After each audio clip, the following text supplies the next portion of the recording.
আজকে আমি রান্না করব ইলিশ মাছ। ইলিশ মাছ কী দিয়ে রান্না করব বলো তো? তো চলো দেখতে থাকো কী দিয়ে রান্না করি। প্রথমে কড়াইতে তেল দিয়েছি, তেলটা এই যে গরম হয়েছে কি বুঝে নিলাম।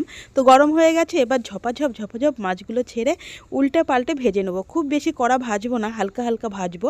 তো মাছটা ভাজা হয়ে গেলে আমি আজকে ইলিশ মাছটা রান্না করব একদম প্লেনভাবে, কোনো মশলা দেবো না। এর মধ্যে দেবো কাঁচকলা।